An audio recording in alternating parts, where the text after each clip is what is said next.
संस्कृति पर्यटन तथा नागरिक उड्डयन मन्त्री प्रेम बहादुर आलेको अश्लील गाली सामाजिक सञ्जालमा भाइरल। अश्लील शब्द बोलेको अडियो सार्वजनिक भएपछि मन्त्री आलेको सचिवालयले थाल्यो कानुनी परामर्श। प्रतिनिधि सभाको बैठक आज दिउँसो 1 बजे बस्ने। आज बस्ने संसदको बैठकको कार्यसूचीमा परेन एमसीसी सम्झौता। एमसीसी सम्झौता विरुद्धमा आज नेपाल बन्दको आह्वान।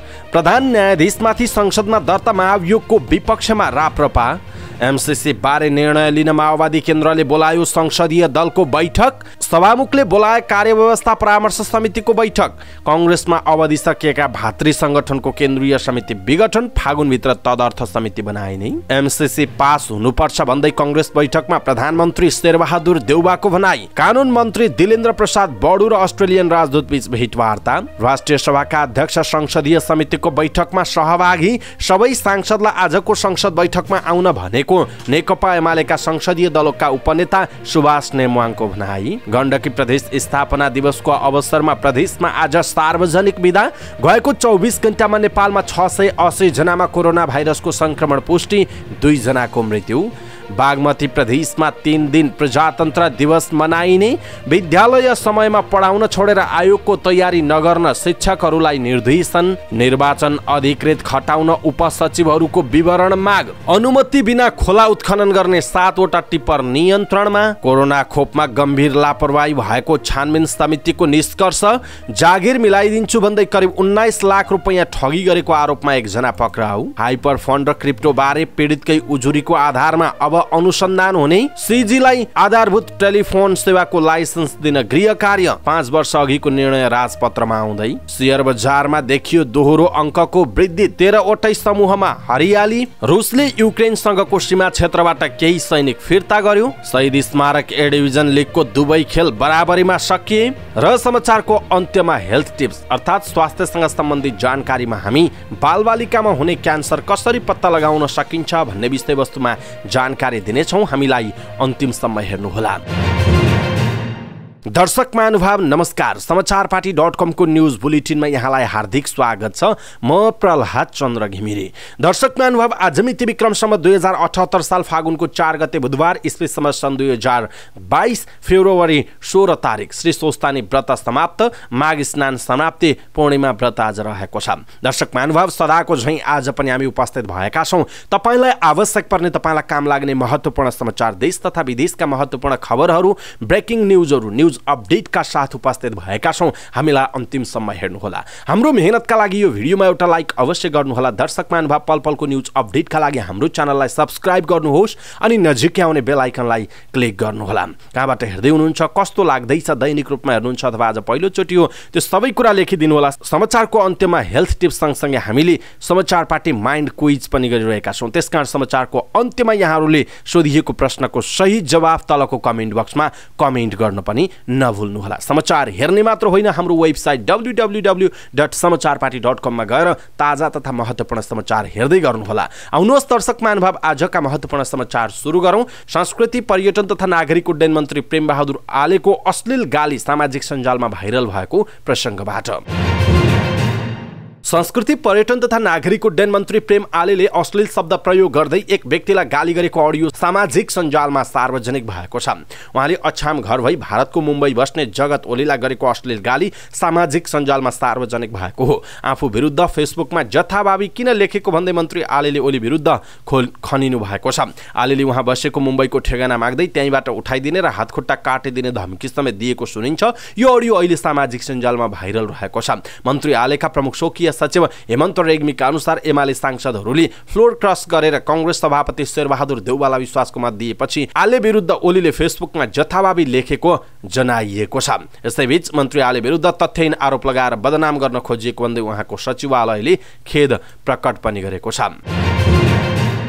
यसैबीच संस्कृति पर्यटन तथा नागरिक उड्डयन मन्त्री प्रेम आलेले अश्लील शब्द बोलेको भिडियो सार्वजनिक भएको सम्बन्धमा मन्त्री आलेको सचिवालयले कानुनी परामर्श समेत सुरु गरेको छ। सार्वजनिक भिडियो तोडमोड काटछाँट गरी भिडियो सार्वजनिक गरिएको भन्दै सचिवालयले प्रहरी प्रशासनसँग अनुरोध गरेको छ। यस विषयमा सचिवालयले कानुनी परामर्श थालिसकेको समेत उल्लेख गरेको छ। सचिवालयका अनुसार यो भिडियो पुरानो हो। गत साता मात्रै यस्तो भिडियो सार्वजनिक गर्ने धम्कीको सूचना सचिवालयमा कर्णालीका एक माननीय मार्फत आएको थियो। नक्सालको एक होटल डिलबाट समेत सावधान हुन खबर आएको सचिवालयले उल्लेख गरेको छ।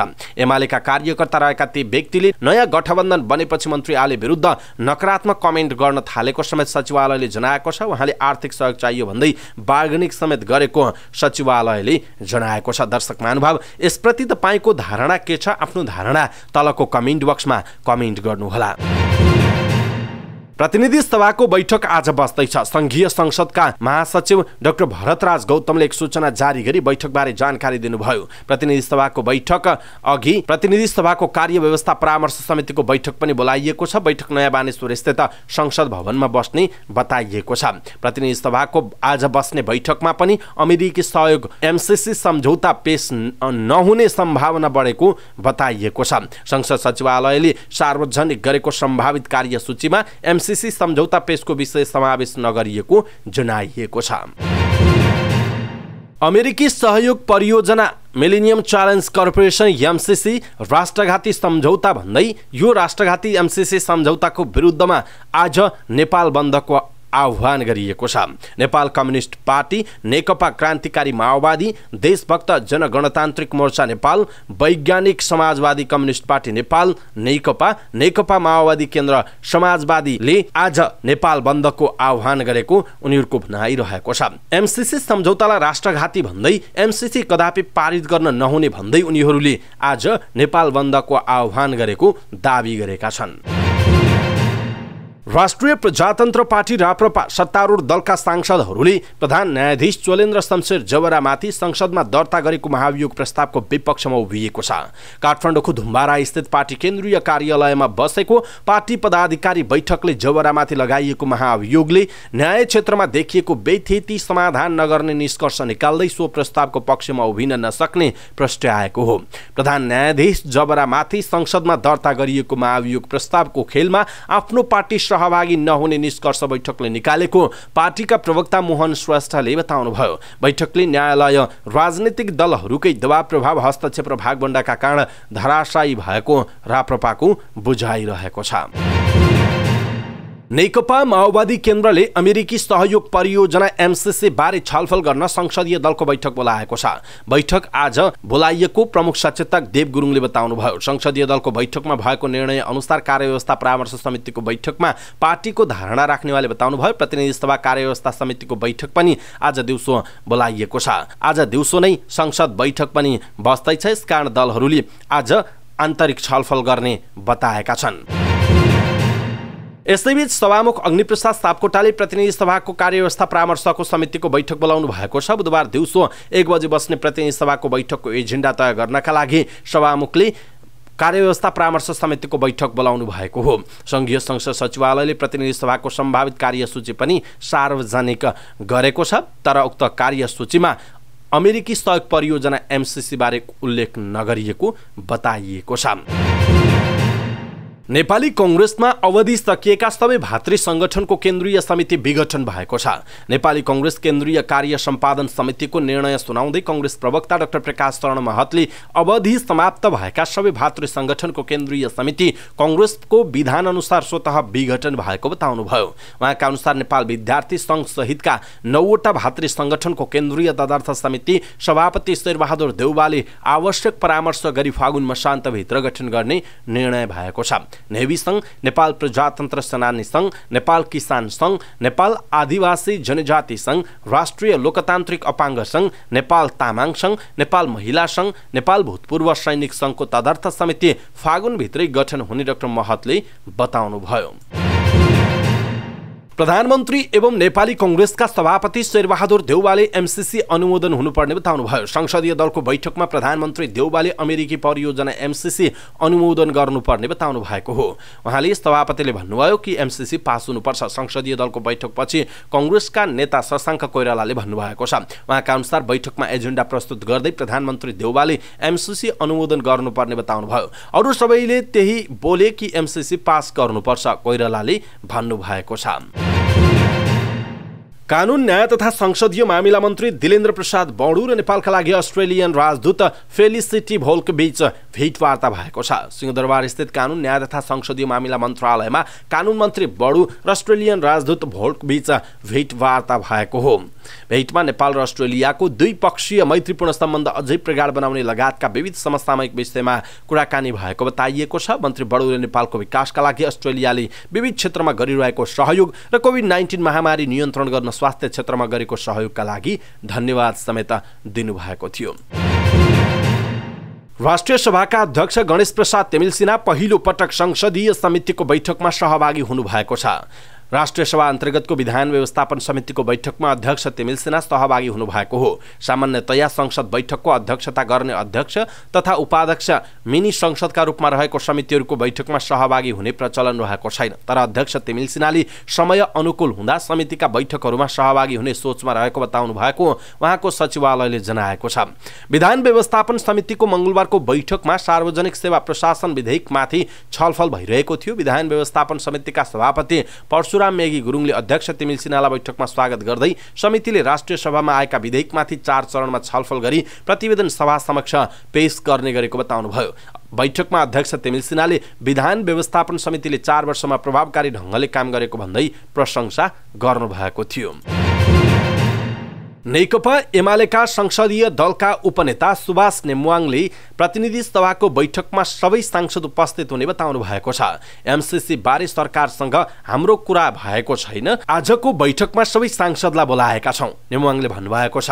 सरकारले आजको प्रतिनिधि सभा बैठकमा अमेरिकी सहायता परियोजना एमसीसी पास गर्ने तयारी गरेको बताइएको छ, तर सम्भावित कार्यसूचीमा रहेको छैन। तर एमसीसी पेश हुन्छ कि भन्ने राजनीतिक वृत्तमा चर्चा पनि चलेको छ। दर्शक महानुभाव, एमसीसी अन्ततः संसदमा पेश हुने र पास हुने अवस्थामा आएको छ। यसप्रति तपाईको धारणा के छ? आफ्नो धारणा तलको कमेन्ट बक्समा कमेन्ट गर्नुहोला। गण्डकी प्रदेश सरकारले आज सार्वजनिक बिदा दिने निर्णय गरेको छ। प्रदेश स्थापना दिवसको अवसरमा आज बिदा दिने निर्णय भएको गण्डकी प्रदेशका मुख्यमन्त्री कृष्णचन्द्र नेपाली पोखरेलको सचिवालयले जानकारी दिएको छ। गण्डकी प्रदेश स्थापना दिवसका अवसरमा फागुन 4 गते देशभर सार्वजनिक बिदा दिने प्रदेश सरकारको निर्णय भएको छ, मुख्यमन्त्री पोखरेलको सचिवालयले भनेको छ। गएको 24 घण्टामा नेपालमा थप 680 जनामा कोरोना भाइरसको संक्रमण पुष्टि भएको छ भने थप 2 जनाको मृत्यु भएको छ। स्वास्थ्य तथा जनसङ्ख्या मन्त्रालयका अनुसार देशभर 7095 नमुना परीक्षण गरिएको थियो। 4256 जनाको पीसीआर परीक्षण गर्दा 498 र 2839 जनाको एन्टिजेन परीक्षण गर्दा 182 गरी 680 जनामा संक्रमण पुष्टि भएको छ।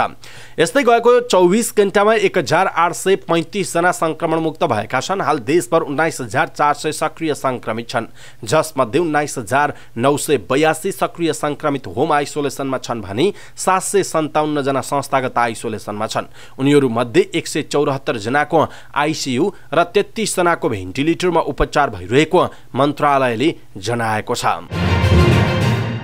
बागमती प्रदेशमा 3 दिन प्रजातन्त्र दिवस मनाउने निर्णय भएको छ। दिवस मनाउनका लागि बागमती प्रदेशका मुख्यमन्त्री राजेन्द्र पाण्डेको अध्यक्षतामा 42 सदस्यीय प्रजातन्त्र दिवस 2078 प्रदेश स्तरीय मूल समारोह समिति गठन गरिएको छ। मंगलबार समितिका अध्यक्ष तथा मुख्यमन्त्री पाण्डेको अध्यक्षतामा बसेको बैठकले बागमती प्रदेशभर 3 दिनसम्म दिवस मनाउने निर्णय गरेको समितिका सदस्य सचिव एवं आन्तरिक मामिला तथा कानून मन्त्री कृष्ण प्रसाद शर्मा खनालले जानकारी दिनुभयो। दिवसलाई भव्य रूपमा मनाउनका लागि फागुनको 6, 7 र 8 गते विभिन्न कार्यक्रम गर्न आह्वान गरेको छ। बैठकले दिवसको अवसरमा मन्त्रालय, कार्यालय र सार्वजनिक स्थानको सरसफाई सहित नगर क्षेत्रको सरसफाई व्यवस्थापनको कार्यका लागि हेटौडा उपमहानगरपालिकालाई जिम्मेवारी दिने निर्णय गरेको छ। सरकारले दिवस मनाउनका लागि गरेको निर्णय अनुसार 3 दिन मन्त्रालय, कार्यालय, सार्वजनिक एवं सामुदायिक सङ्घ संस्था, शैक्षिक प्रतिष्ठान, निकाय र प्रदेशवासीको घर घरमा समेत दीपावली गर्न आह्वान गरेको छ। शिक्षा तथा मानव स्रोत विकास केन्द्रले सामुदायिक विद्यालयका शिक्षकहरूलाई विद्यालय समयमा पढाउन छोडेर आयोगको तयारी नगर्न निर्देशन दिएको छ। निर्देशक वसन्त प्रसाद कोइरालाले विद्यालय समयमा लोक सेवा आयोग, शिक्षक सेवा आयोग लगायतका तयारी कक्षा कोचिङ कक्षामा पढाउने गरेको गुनासो आएको भन्दै त्यस्ता कार्य विद्यालय समयमा नगर्न निर्देशन दिनुभएको हो। यदि यस्तो गरिएमा शिक्षा नियमावली 2059 को नियम 133 को उपनियम 1 को प्रावधान विपरीत भई विभागीय सजाय आकर्षित हुने समेत केन्द्रले चेतावनी दिएको छ। स्थानीय तह मार्फत सबै शिक्षकहरूलाई निर्देशन दिन र इकाइ मार्फत नियमित अनुगमनको व्यवस्था समेत मिलाउन समेत केन्द्रले अनुरोध गरेको छ। सामान्य प्रशासन तथा संघीय मामिला मन्त्रालयले देशभरका उपसचिवहरूको विवरण माग गरेको छ। मन्त्रालयका शाखा अधिकृत अनुज घिमिरेका अनुसार सबै मन्त्रालय, सचिवालय, आयोग, प्रतिष्ठान, विभाग तथा निकायहरूसँग राजपत्राङ्कित द्वितीय श्रेणीका अधिकृतहरूको नामावली पठाउन निर्देशन दिएको हो। आगामी वैशाख 30 गते हुने स्थानीय तहको निर्वाचनका लागि मतदान अधिकृत खटाउनका लागि 2 दिनभित्र विवरण माग गरिएको बताइएको छ। पूर्व पश्चिम राजमार्ग अन्तर्गत धनुषाको कमला नदीदेखि सप्तरीको कञ्चनपुरसम्म 6 लेनको सडक बनाउने जिम्मेवारी पाएको चिनिया निर्माण कम्पनीले जथाभावी तरिकाले खोला उत्खनन गर्ने गरेको पाइएको छ। आफू खुसी बालुवा र गिटी उत्खनन गरेर ती कम्पनीका कामदारले सडक बनाउने काममा प्रयोग गरिरहेका छन्। पछिल्लो पटक प्रहरीले धनुषाको गणेशमान चारनाथ नगरपालिका 5 स्थित कमला खोलामा बालुवा र गिटी उत्खनन गर्दै गरेको पाइएको छ। उत्खनन गर्दै गर्दा प्रहरीले 7 वटा टिपर र एउटा एक्साभेटर नियन्त्रणमा लिएको छ। धनुषा प्रहरीका प्रवक्ता एवं डीएसपी जितेन्द्र बस्नेतका अनुसार ना 8ख6124 ना 8ख8373 प्र 201 003 ख 0058 प्र 201 001 ख 0059 प्र 203 001 ख 3227 र प्र 203 001 ख 5084 प्र 201 001 ख 0111 नम्बरको टिपर र CREGCE 307 नम्बरको एक्साभेटर नियन्त्रणमा लिएको बताइएको छ। स्वास्थ्य तथा जनसङ्ख्या मन्त्रालयले गठन गरेको छानबिन समितिले कोरोना भाइरस विरुद्धको खोप अभियानमा गम्भीर लापरवाही भएको बताएको छ। कोभिड-19 विरुद्धको खोप छानबिन समितिले तयार पारेको प्रतिवेदन अनुसार पैसा लिई खोप लगाएको, खोपको उचित भण्डारण नगरेको कारणले धेरै खोप प्रयोग गर्न नमिल्ने भएको बताएको छ। समितिले खोप अभियान सञ्चालनका क्रममा लापरवाही गर्ने निकायबारे सत्य तथ्य छानबिन गरी कारबाही सिफारिस गर्न अधिकार सम्पन्न समिति गठन गर्न सुझाव दिएको छ। कोरोना भाइरस विरुद्धको 24 लाख खोप हराएको सार्वजनिक भएपछि स्वास्थ्य तथा जनसङ्ख्या मन्त्री विरोध खतिवडाले 5 सदस्यीय छानबिन समिति गठन गर्नुभएको थियो। आफूलाई संयुक्त राष्ट्र संघ युएनको इन्जिनियर हुँ भन्दै युएनमा जागिर लगाइदिने प्रलोभन देखाएर विभिन्न व्यक्तिहरूबाट लाखौं रुपैयाँ ठगी गरेको आरोपमा प्रहरीले एकजनालाई पक्राउ गरेको छ। प्रहरीले 18,85,000 रुपैयाँ ठगी गरी फरार रहेको आरोपमा पक्राउ गरेको हो। प्रहरीले डोटीको साबिक तोलेनी गाविस बस्ने 26 वर्षीय दिनेश सिंहलाई पक्राउ गरेको हो। दिनेशले विभिन्न मितिमा कास्कीको पोखराबाट उक्त रकम ठगी गरी फरार भएको आरोपमा जिल्ला प्रहरी कार्यालय कास्कीबाट खटिएको प्रहरीले इलाका प्रहरी कार्यालय बुटवल रूपन्देहीसँगको समन्वयमा बुटवल उपमहानगरपालिका 9 मिलनचोकबाट पक्राउ गरेको हो। प्रहरीले उनको साथबाट 1 थान ल्यापटप, 2 थान मोबाइल, पहेँलो रङको 1 थान स्टिकरी, 1 थान औँठी, विभिन्न कम्पनीका 6 थान सिम, 10 थान नेपाल राष्ट्र बैंकको कार्ड होल्डर पनि बरामद गरेको छ। साथै विभिन्न व्यक्तिको नागरिकताको प्रतिलिपि, ठगी गर्ने प्रयोजनका लागि बनाएका विभिन्न कागजात र नगद 67,000 रुपैयाँ समेत बरामद गरेको छ। यस सम्बन्धमा थप अनुसन्धान भइरहेको प्रहरीले जनाएको छ। हाइपर फन्ड, क्रिप्टो र अनलाइन नेटवर्किङ नियन्त्रण गर्न गठित उच्चस्तरीय कार्यदलले पीडितको उजुरीलाई आधार मानेर विस्तृत अनुसन्धान थाल्ने भएको छ। अर्थ मन्त्रालयमा बसेको कार्यदलको बैठकले यस्तो निर्णय गरेको कार्यदलका एक सदस्यले जानकारी दिनुभयो। कार्यदलमा अर्थ मन्त्रालय सहित अन्य 7 निकायका उच्च अधिकारी सहभागी छन्। प्रहरीमा यस्तो ठगीबाट पीडितहरूबाट प्राप्त सूचना र राजस्व अनुसन्धान विभागले उजागर गरेको कैलालीका दिनेश खड्काको घटनालाई आधार मानेर यस्ता घटनाको विस्तृत अनुसन्धान अगाडि बढाउन बैठकमा सहमत भएको ती अधिकारीले बताएका छन्।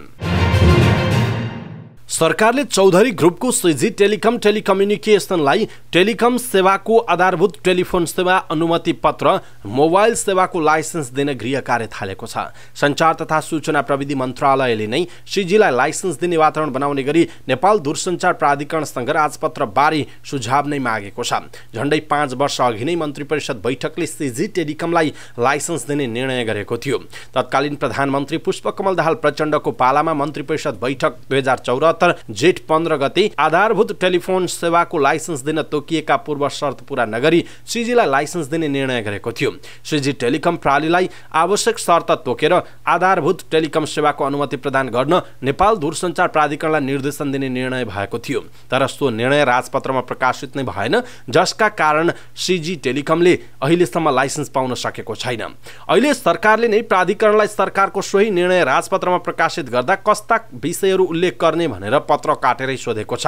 सञ्चार तथा सूचना प्रविधि मन्त्रालयले तत्कालीन मन्त्री परिषदको निर्णय राजपत्रमा प्रकाशित गर्दा उल्लेख गर्नुपर्ने विषयबारे राय मागेको प्राधिकरणका प्रवक्ता सन्तोष पौडेलले जानकारी दिनुभयो। कानुन अनुसार प्राधिकरणले राजपत्रमा रहनुपर्ने बुँदा बारेको मस्यौदा गरेर मन्त्रालयमा राय पठाउने उहाँको भनाइ छ। सरकारले अब नयाँ राजपत्र प्रकाशित गरेमा 2069 जेठ 1 सरकारले प्रकाशित गरेको दूरसञ्चार सेवा प्रदान गर्न अनुमति पत्र प्रदान गर्ने नवीकरण दस्तुर, आवश्यक योग्यता र शर्तहरू बारेको नेपाल राजपत्रका व्यवस्थाहरू संशोधन हुनेछ।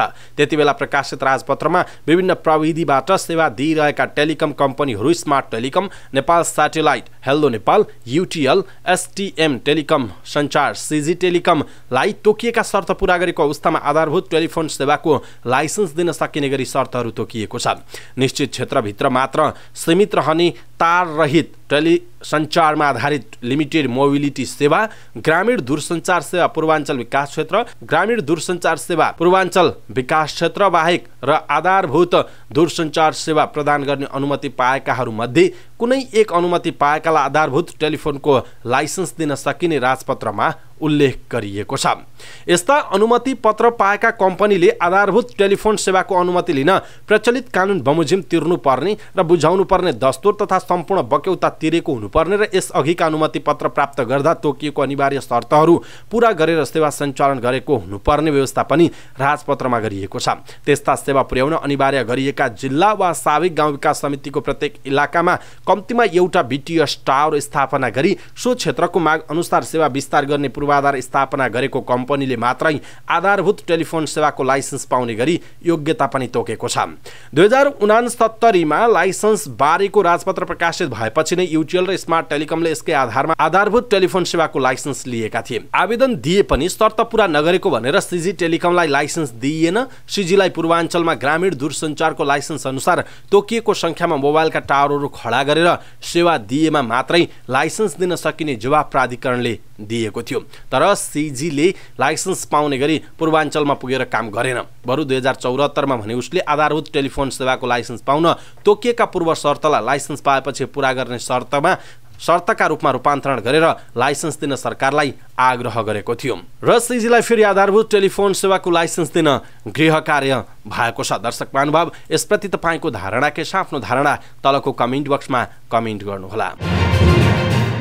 शेयर बजार साताको तेस्रो दिन मंगलबार 53.30 अङ्कले उकालो लागेको छ। यो सँगै नेप्से परिसूचक 2754.28 को बिन्दुमा उक्लिएको छ। मंगलबार राम्रा र बलिया कम्पनीको सूचक सेन्सिटिभ इन्डेक्स पनि 10.83 अङ्कले बढेर 522.13 को बिन्दुमा पुगेको छ। नेप्से उपसमूहमा रहेका 13 वटै उपसमूहमा हरियाली छाएको जनाइएको छ। रुसले युक्रेनसँगको सीमा क्षेत्रबाट आफ्ना केही सैनिक फिर्ता गरेको छ। अमेरिकाले रुसले जुनसुकै बेला युक्रेनमाथि आक्रमण गर्न सक्ने बताइरहेका बेला रुसले भने सेना र सेनाले प्रयोग गर्ने सवारी साधनहरू फिर्ता गरेको भिडियो सार्वजनिक गरेको हो। रुसको रक्षा मन्त्रालयले सीमा क्षेत्रमा अभ्यास पूरा गरेका सैनिकहरू फिर्ता भएका र अझै पनि अभ्यास भइरहेको बताएको बीबीसीले जनाएको छ। रुसको रक्षा मन्त्रालयले निकालेको विज्ञप्तिमा सैनिक फिर्ता हुने क्रम सुरु भएको र अब अभ्यास सकेकाहरू फिर्ता हुने क्रम निरन्तर हुने उल्लेख गरिएको छ। युक्रेनले पनि आफ्नो सीमा क्षेत्रबाट रुसी सेना फर्काइरहेको र त्यहाँ रहेका सेना पनि चाँडै फर्कने अपेक्षा रहेको बताएको छ। शहीद स्मारक ए डिभिजन लिग फुटबलमा मंगलबार भएका दुवै खेल बराबरीमा सकिएका छन्। दशरथ रङ्गशालामा भएको खेलमा ब्रिगेड बोइज र च्यासल युथ क्लबले गोलरहित बराबरी खेलेका छन्। दुवै टोलीले गोलका राम्रा मौका पाए पनि सदुपयोग गर्न सकेनन्। बराबरीसँगै ब्रिगेड बोइजको 11 खेलमा 7 अङ्क भएको छ भने च्यासलको 6 अङ्क छ। दुवै रेलिगेसन जोनमा छन्। यस्तै मंगलबार भएको अर्को खेलमा जावला खेल र फ्रेन्ड्स क्लबको खेल पनि रोमाञ्चक बराबरीमा सकिएको छ। जावला खेलसँग फ्रेन्ड्सले 3-0 को अग्रता पनि उल्टाउन सफल भयो। पहिलो हाफमा जावला खेल 3-1 ले अघि थियो। जावला खेलका लोइक एन्जिमीले 2 र रूप बहादुर लामाले 1 गोल गरे, तर फ्रेन्ड्सका जमउल एन्थोली ग्रासियाले 1 गोल गर्दै खेल बराबरीमा ल्याए। त्यो बराबरीसँगै जावला खेल 11 खेलमा 10 अङ्क सहित 11औं स्थानमा छ भने फ्रेन्ड्स 11 खेलमा 7 अङ्क सहित 12औं स्थानमा रहेको छ। समाचारको हामी अन्त्यमा आइपुगेका छौं। अब हेल्थ टिप्सको पालो। आजको हेल्थ टिप्समा हामीले बालबालिकामा हुने क्यान्सर कसरी पत्ता लगाउन सकिन्छ भन्ने विषयवस्तुमा जानकारी दिँदैछौँ। हामीलाई अन्तिमसम्म हेर्नुहोला। सबै नेपालीहरू माझ पुर्याउनका लागि यो भिडियोलाई सक्दो शेयर गर्नुहोला। बालबालिकामा हुने क्यान्सर पनि विभिन्न किसिमका हुन्छन्। तीमध्ये सबैभन्दा धेरै देखिएको रक्त क्यान्सर हो। बालबालिकामा हुने क्यान्सर जति चाँडो पत्ता लाग्यो त्यति नै प्रभावकारी रूपमा निको पार्न सकिने हुँदा यसका लक्षणहरू जान्न जरुरी छ। बालबालिकाहरूमा ल्युकेमिया, रक्त क्यान्सर, मस्तिष्कको क्यान्सर, लिम्फोमा, न्युरोब्लास्टोमा, विलिम्स ट्युमर जस्ता क्यान्सर देखिन सक्छ। बालबालिकामा हुने क्यान्सर नियन्त्रणको एकमात्र उपाय भनेको लक्षण देखिने बित्तिकै यसको पहिचान गर्ने र तुरुन्तै उपचार गर्ने हो। समयमै पत्ता लगाएर उपचार गरे 90% भन्दा बढी बालबालिकामा हुने क्यान्सर निको हुन्छ। बालबालिकामा हुने क्यान्सरको उपचार सरकारी अस्पतालहरूमा सहुलियत सहित कम खर्चमा उपचार गर्ने व्यवस्था गरिएको चिकित्सकहरूले बताएका छन्। त्यसो त बालबालिकामा क्यान्सर भएको आशंका कसरी गर्ने त? रगतको कमी भई छाला सेतो देखिनु, त्यत्तिकै रगत बग्नु, असाधारण रूपमा तौल घट्नु, निको नभएको खोकी, आँखाको सेतो नानी डेढो हुनु, दृष्टि गुमाउनु, शरीर सुनिनु, पेट असामान्य रूपमा फुल्नु, विशेष गरी बिहान अत्याधिक टाउको दुख्नु, वान्ता हुनु, हड्डी दुख्नु, चोट नलागी सुनिनु, चाँडो गल्नु, थकित हुनु र झोक्राउनु, चक्कर लाग्नु, शरीर सन्तुलनमा राख्न नसक्नु। बालबालिकामा हुने क्यान्सर रोगका यस्ता लक्षणहरू देखिए भने चाँडै नै स्वास्थ्य संस्थामा लगेर जचाइहाल्नुपर्छ, चिकित्सकको सल्लाह लिइहाल्नुपर्छ। हेरेर साथ दिनुभयो यहाँलाई धेरै धन्यवाद छ। सबै नेपालीहरू माझ पुर्याउनका लागि यो भिडियोलाई सक्दो शेयर गर्नुहोला। र समाचारको अन्त्यमा हाम्रो पछिल्लो नियमित स्तम्भ समाचार पार्टी माइन्ड क्विज। आजको समाचार पार्टी माइन्ड क्विजको प्रश्न छ, अन्तर्राष्ट्रिय फुटबल महासंघ फिफाको स्थापना कहिले भएको हो? अन्तर्राष्ट्रिय फुटबल महासंघ फिफाको स्थापना कहिले भएको हो? सही उत्तर तलको कमेन्ट बक्समा कमेन्ट गर्नुहोला। हवस् त दर्शक महानुभाव, आजका महत्त्वपूर्ण समाचारहरू यति नै। हामीले प्रस्तुत गरेका समाचारहरूप्रति तपाईको धारणा के आफ्नो धारणा तलको कमेन्ट बक्समा कमेन्ट गर्नुहोला। हाम्रो मेहनतका लागि यो भिडियोमा एउटा सानो लाइक अवश्य गर्नुहोला। दर्शक महानुभाव, पलपलको न्युज अपडेटका लागि हाम्रो च्यानललाई सब्स्क्राइब गर्नुहोस् अनि नजिकै आउने बेल आइकनलाई क्लिक गर्नुहोला। ताजा र महत्त्वपूर्ण पलपलका समाचारहरू हेर्नका लागि, पढ्नका लागि तपाईले हाम्रो वेबसाइट www.समाचारपार्टी.com मा गएर हेर्न सक्नुहुनेछ। पलपलको न्युज अपडेटका साथ फेरि हाम्रो भेट हुनेछ। तपाई समाचारपार्टी.com हेर्दै गर्नुहोस्। नमस्कार।